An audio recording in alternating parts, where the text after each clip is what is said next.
bahwasanya dhaman ini adalah satu akad jaminan yang akan meletakkan jaminan di atas dhamin. Dhamin, maka di sini kesannya iaitu pihak pemiutang berhak menuntut. Pihak pemiutang di sini adalah mustahik. Dia berhak menuntut hutang bila sampai waktunya daripada dhamin dan juga madmun anhu. Walil mustahiqi, baca walil mustahiqi mutalabatu dhamini wal asil. Ini istilah dia. Asil penghutang sebenar. Asil adalah penghutang sebenar ataupun madmun anhu. Dhamin. Jadi mustahiq ni, madmun lahu, dia boleh menuntut hutang daripada apa? Daripada asil ataupun dhamin. Kemudian Wal asahu annahu la yasihu bi syarti bara'atil asil. Wal asahu annahu anna ad-dhamana la yasihu bish apa tadi? Syarti Bara'atil asli. Tak boleh. Ini syarat yang fasid. Dia letak syarat apa? Saya jadi penjamin, tetapi saya tak boleh dituntut apabila orang yang saya jamin tidak mampu membayar. Jadi tak boleh letak syarat macam tu. Sebab itulah maksud daripada dhaman. Faham? Jadi kalaulah perkara ini dibenarkan, maka dia bertentanganlah daripada objektif dhaman. Faham? Jadi kalau dhamin tu jadi penjamin, tapi bila waktu perlu bayar hutang, dia tak boleh dituntut. Jadi apa faedah jadi penjamin? Fungsi dia apa? Faham? Fungsi dia sebagai penjamin tu apa fungsi dia? Fungsi dia adalah supaya kita juga boleh tuntut daripada dia. Faham? Kemudian jadi syarat ni dia jadi syarat yang mufsid, syarat yang merosakkan akad. Kita dah belajar sebarang syarat yang bertentangan dengan objektif sesebuah akad, maka syarat itu mufsid, merosakkan akad. Lagi? Walau abra'al asila bari'at dhamin. Jadi di sini kebertanggungjawapan ni asil pun ada, dhamin pun ada. Tetapi bukan maknanya bila dhamin bayarkan maka asil boleh senang lendang. Tidak. Dhamin kelak dia boleh claim daripada asil. Dia bayarkan dulu. Faham? Di situlah dia punya keadilan dia. Maksudnya asil bayarkan dulu, bukan bermakna al-dhamin bayarkan dulu, bukan bermakna asil bas dah tak ada apa-apa tanggungjawab. Tak. Sekarang ni dia ada hubungan pula dengan dhamin dari segi hutang. Faham? Walau wala aksa. dah apa tadi? Walau abra'al asila Walau abra'al asilah bari'at dhamin. wari'ad dhamin. Abra'a ni maksudnya siapa? Madmun lahu. Madmun lahu, dia kata mula-mula dia telah buat akad dhaman dengan dhamin. Dia buat akad dhaman. Kemudian hutang yang madmun anhu lakukan, dia telah halalkan. Dia kata asil tak payahlah bayar hutang saya halalkan. Maka automatiklah bila hutang itu dihalalkan daripada punca sebenarnya hutang, iaitu asil, maka dhamin dah tak ada apa-apa kaitan. Faham? Dia nak jamin apa lagi? Hutang dah tak ada. Itu yang dimaksudkan. Kalaulah madmun lahu menghalalkan hutang daripada perlu dibayar oleh asil, maka automatik ataupun secara tak langsung dhamin sudah terlepas juga. Wala aksa, tidak sebaliknya. Tidak sebalik itu maksudnya dia telah buat akad dhaman dengan A, iaitu A menjadi dhamin. Kemudian dia telah apa? Dia telah menghalalkan tanggungjawab daripada dhamin. Dia kata dhamin tak perlu. Faham? Saya halalkan. Maka asil belum terlepas. Sebab asil ni asal. Dhamin ni tabi'. Kalau asal tak ada, tabi' tak ada. Faham? Tapi kalau tabi' tak ada, tak semestinya asal pun tak ada. At-tabi' tabi' dia bagi. Faham? Bila dibuang asal, automatik tabi' pun tak ada. Bila dibuang tabi', asal masih ada lagi. Baca. Walau mata ahaduhuma halla alaihi min al-akhir. Dalam konsep hutang ni,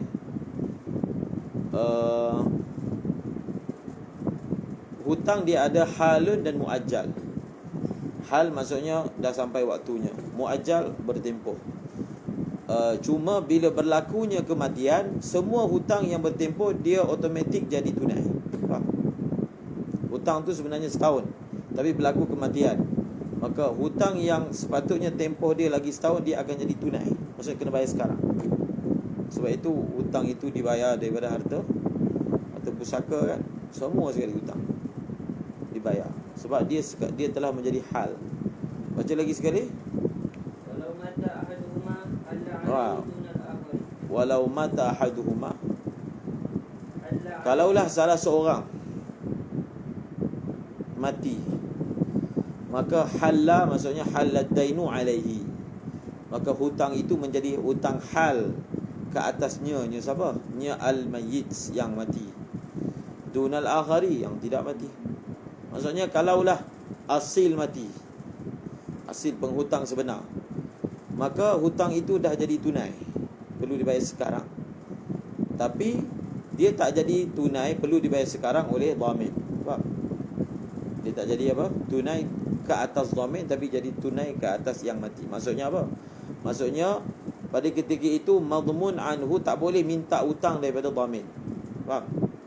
Tak boleh, sebab dia jamin hutang yang bertempoh. Kemudian wa idza talaba al-mustahiqu ad-dhamina falahu mutalabatul apa dia? wa idza talaba al-mustahiqu ad-dhamina. Wa idza talaba al-mustahiq, bila pemihutang menuntut hutang daripada siapa? Wa idza talaba apa tadi? Al-mustahiqu ad-dhamina, dia telah tuntut hutang daripada gorento. Lagi? Falahu mutalabatul asili. Falahu mutalabatul asil. Bitaqlisihi bil ada'i in dhamina bi idni. Falahu mutalabatu al-asil. Falahu ay fali apa? Fali dhamin mutalabatul asili. Seterusnya Bitaqlisihi bil ada'i in dhamina bi idni. litakhlisihi bil ada. Maksudnya bank telefon gorento, minta supaya gorento bayar, contoh. Ataupun pemihutang telefon supaya minta dhamin bayar. Maka dhamin pula telefon si madmun apa? Madmun anhu, meminta supaya dia bayar. Apa? Dia boleh minta. Supaya apa? Supaya litakhlisihi, supaya dengan perbuatan madmun anhu bayar, maka terlepaslah dhamin daripada tuntutan tersebut. Boleh litakhlisihi bil ada, dengan cara apa? Dengan dia menunaikan. Litakhlisihi bil ada, dengan dia baca syarah. Wa idza talaba al-mustahiqu ad-dhamina falahu mutalabatul asili. Falahu ay fali sama fali dhamin. Fali dhamin mutalabatul asil. Okey? Jelas? Bitaqlisihi bil ada'i in dhamina bi idni. Bitakhlif falahu mutalabatul asili bitakhlisihi bil ada. Bitakhlisihi bil ada in dhamina bi idni. Wal asahu, Wal asahu annahu la yutalibuhu qabla an yutalib. tapi dengan syarat. Dengan syarat kalaulah dia tu, dia jamin orang tu dengan izin dia. Sebab kita baca kan, syarat jamin ni dia tak ada syarat orang yang berhutang itu mengizinkan, tak ada syarat kan. Orang tu tak tahu pun ada orang jamin dia, boleh berlaku tak? Boleh kan? Sah, tak ada syarat pun izin. Betul tak? Jadi sebab itu dia punya furuk dia boleh pecah dengan izin tanpa izin. Jadi kalaulah dhamin tu dia memandai dalam menjamin orang tu tanpa pengetahuan dia, Jadi bila pihak pemihutang tuntut hutang daripada dia, dia tak boleh desak madmun anhu untuk bayar.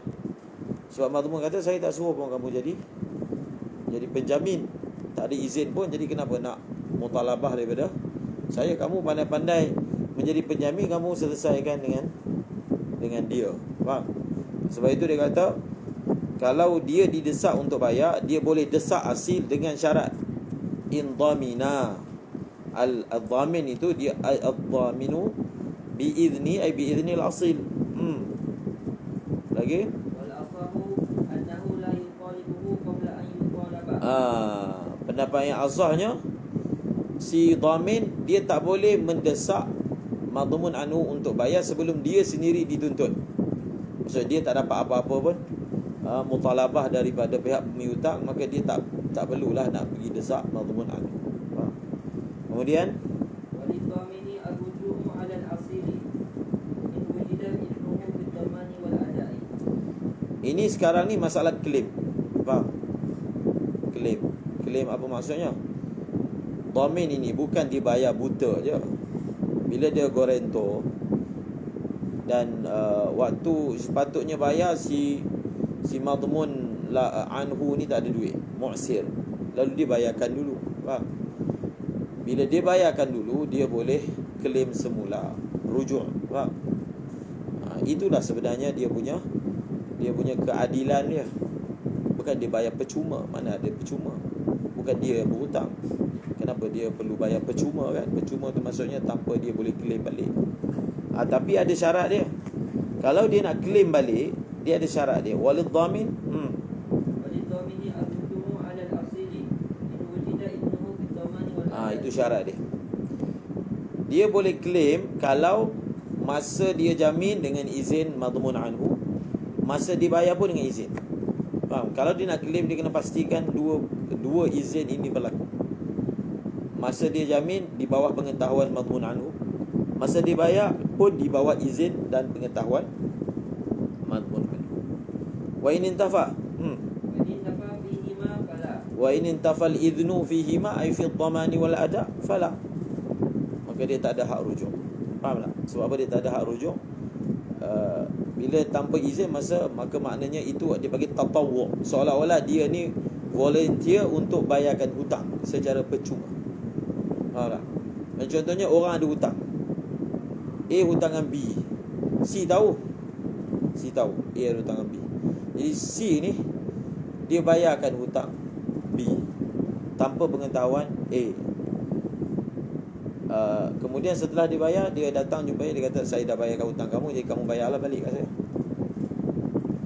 Boleh tak dia minta macam tu? Tak boleh. Faham tak? Sebab pada ketika tanpa izin daripada A, dia jadi apa? Dia jadi mutatawwi', orang yang sukarela tolong bayarkan hutang orang lain. Faham? Siapa yang volunteer bayarkan hutang orang lain, dia tak boleh nak claim balik. Faham? Seolah-olahnya dia sedekah pada orang tu. Dia telah buat hibah kan? Dia tak ada.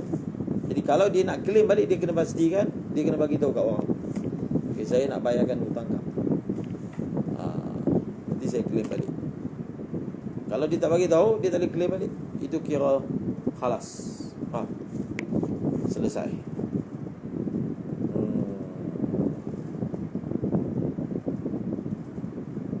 Macam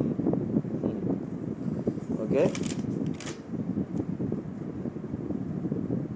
Seterusnya, wa in adina fi dhamani faqad raja'a fil asahi.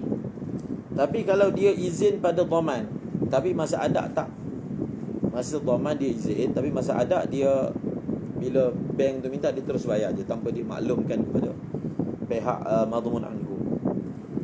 Boleh tak dia? Wa in adina fi dhamani faqat wa lam ya'dhan fil ada', maka ada khilaf. Pendapat yang mutabaknya raja'a, dia boleh rujuk.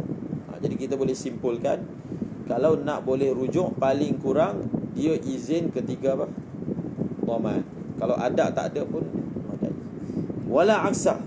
Tapi kalau dia izin masa tunai, maksudnya orang tu dia telah menjadi penjamin tanpa izin, maksudnya dengan inisiatif dia sendiri.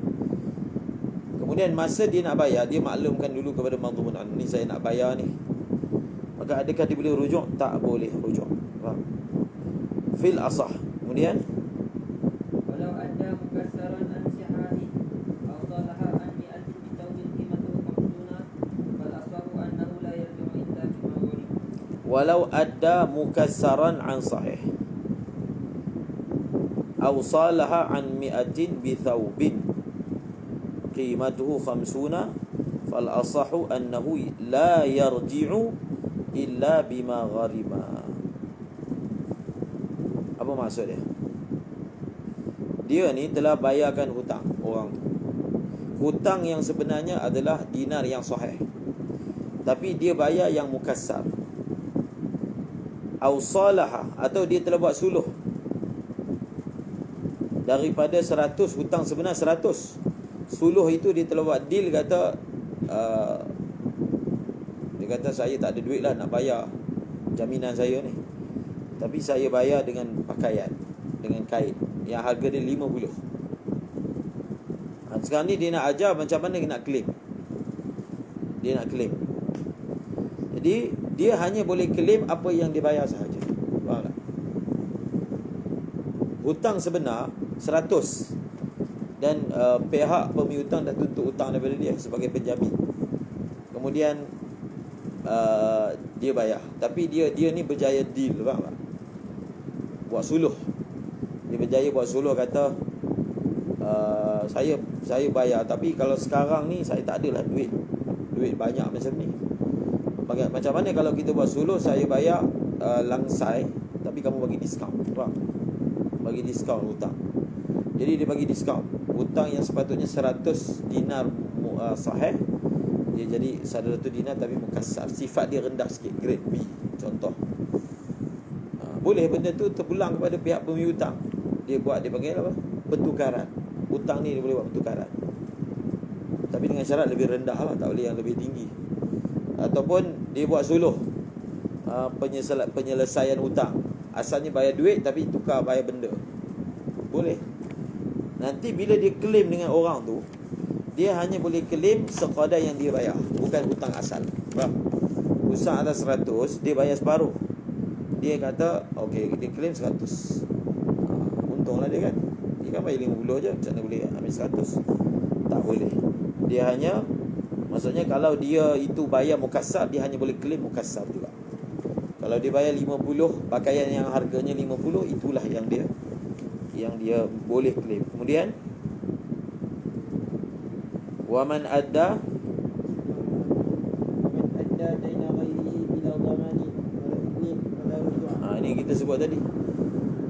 Dia waktu tu dia tengah baik dengan orang tu, dia nak buat surprise dengan orang tu. Dalam diam-diam dia pergi jumpa pemiutang, dia bayarkan hutang. Mulai gaduh dengan orang tu pula. Dia apa, ungkit balik lah. Dia kata yang tu, yang aku dah bayar, kau bayar balik. Tak halal kan? Tak betul lah. Wah, tak boleh. Sebab dia panggil apa? Ibra' udain tak boleh dituntut semula, kecuali dengan izin. Faham? Kalau dengan izin, contohnya okey, aku bayarkan hutang kau dulu, nanti aku claim balik. Itu dipanggil dia macam hibah pada orang tu, dan dia boleh claim semula. Tu dia kata Allahu Akbar. Wa man adda daina ghairihi wa man adda, Allahumma salli ala sayyidina Muhammad, daina ghairihi bila dhamanin wala idhnin fala rujuk. Jadi kita boleh lansaikan hutang orang lain tanpa pengetahuan dia. Boleh. Kita tahu dia punya nombor dia, nombor kod untuk bayar hutang tu, kita pergi kat bank, kita bayarkan. Boleh. Faham tak? Tapi lepas bayar tak boleh lah claim balik. Itu buruk siku. Wa in azina, tapi kalau dia izinkan dengan syarat dia akan rujuk, barulah dia boleh claim balik. Faham? Kalau nak claim balik, cakap betul-betul claim balik. Ayat ni kena betul. Faham? Saya bayarkan dulu, nanti saya claim balik. Bolehlah nanti claim. Ini saya bayarkan, lain tu. Bayarkan. Cuma kemudian wa kadza in azina mutlaqan. Bahkan dia kata, Kalau dia izinkan, saya izinkan kamu bayarkan hutang saya, maka walaupun tak ada sebut dan kamu boleh claim balik, tak ada perkataan, tetap dia boleh claim. Faham? Maksudnya untuk boleh claim hanya memadai izin saja tanpa ada syaratul rujuk. Wa kadza in adina mutlaqan an syaratir ruju'i yarji' fil asah. Kemudian والأصح أن مصالحته على غير الجنس الدين لا تمنع الرجوع. أن مصالحته المأذون على غير جنس الدين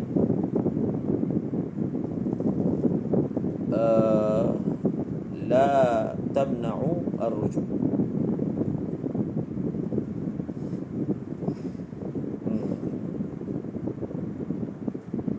Okey, faham tak?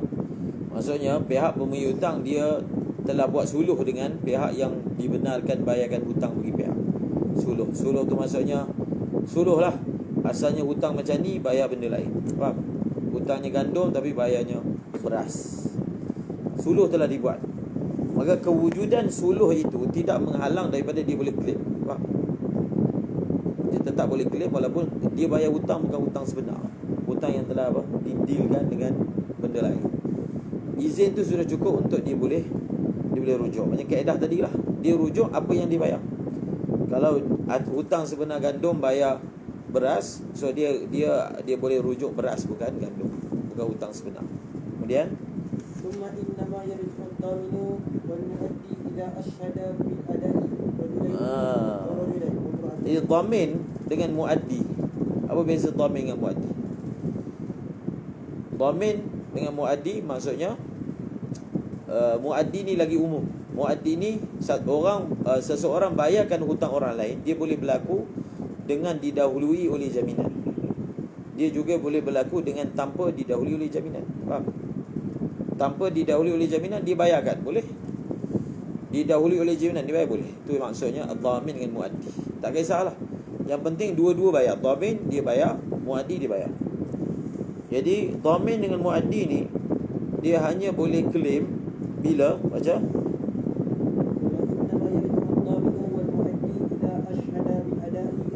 dia kena ambil saksi.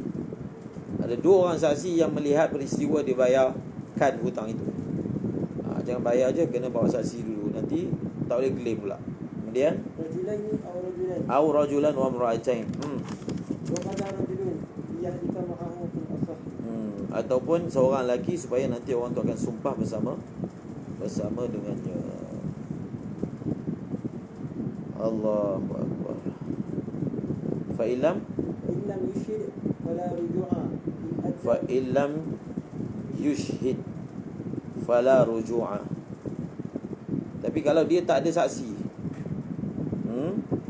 dia tak ada saksi, dia macam ni, bukan maksudnya dia tak boleh claim. Dia boleh claim walaupun tak ada saksi. Ini kes kalau mahkamah. Faham? Iaitu apa? Dia telah bayar dan pihak yang menerima tu engkar. Faham? Engkar. Fa illam yushid baca fala ruju'a. Fala ruju'a in adda fi ghaibati al-asili wa kadzabahu. Faham?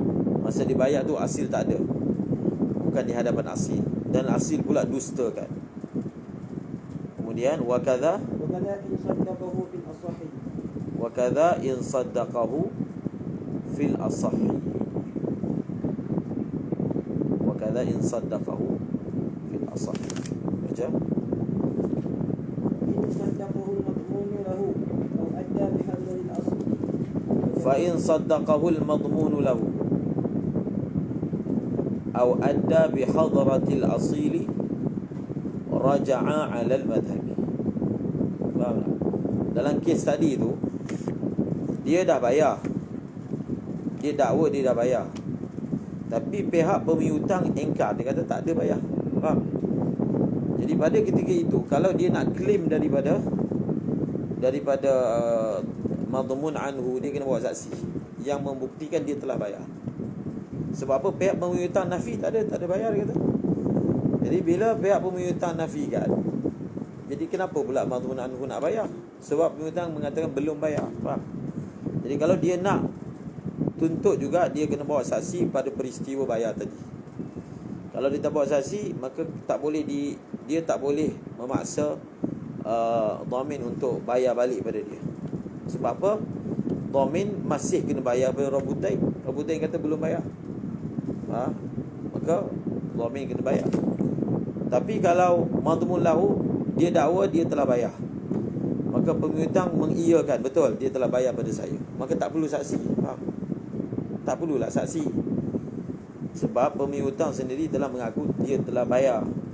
Ataupun memang orang tu bayar depan dia, dia nak saksi apa lagi? Memang depan mata dia benda tu berlaku, maka tak perlulah nak saksi. Saksi ni perlukan dalam kes tadi. Kes apa? Pembayaran itu diingkari oleh Rabbuddin.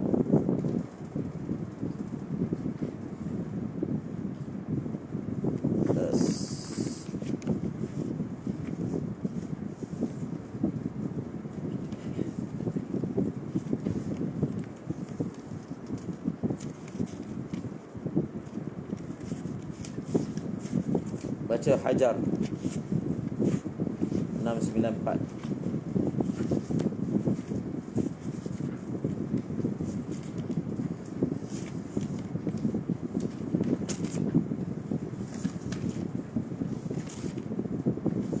Hawalah.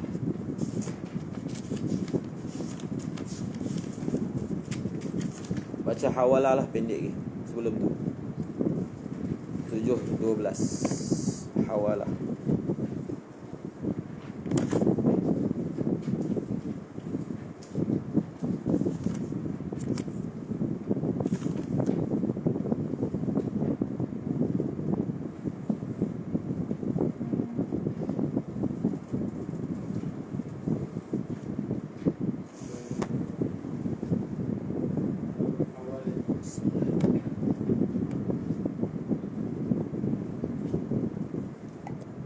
Seperti mana dhaman, hawalah ni juga adalah akad yang pihak terlibatnya 3 orang. Faham? Biasanya akad pihak terlibat 2 orang je. Dhaman 3 orang, dhamin, madmun lahu, madmun anhu. Hawalah pun pihak yang terlibat adalah 3 orang, 3 pihak yang terlibat. Kita ada muhil, kita ada muhtal, dan kita ada muhal alaih. Hawalah ini lepas sebelum bab hawa,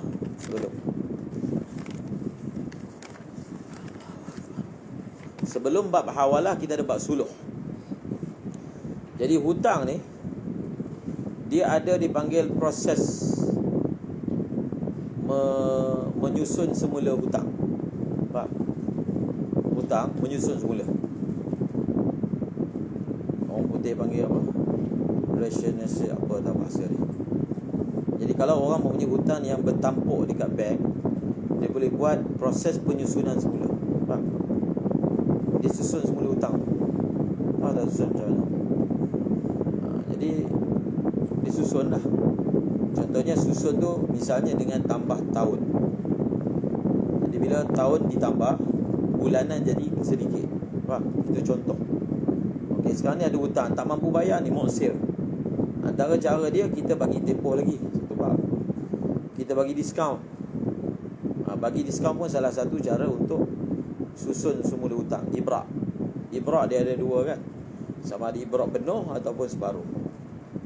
Maka ada bab suluh. Faham? Suluh berlaku. Jadi suluh berlaku pelbagai. Dia ada suluh muawadah. Kita susun semula hutang, dia kata dia memang kalau duit memang tak mampu nak bayar sekarang. So kalau saya bayarkan benda lain, contohnya dibayar dengan aset dia, kenderaan ke, tanah ke, faham? Boleh. Kalau setuju, selesai. Faham? Jadi hutang juga boleh disusun dengan suluh hatitah. Maksudnya diskaun. Kamu bayar sekarang, saya bagi diskaun. Faham? Dan hutang juga boleh diuruskan dengan cara hawalah. Hawalah tu maksudnya ada orang lain hutang dengan dia. yang berhutang ni ada orang lain berhutang dia, maka dia telah buat deal dengan pihak muhtal, saya pindahkan hutang saya. Saya pindahkan hutang saya yang si fulan kena bayarkan saya, jumlah dia sama seperti hutang saya dengan kamu, dan muhtal setuju.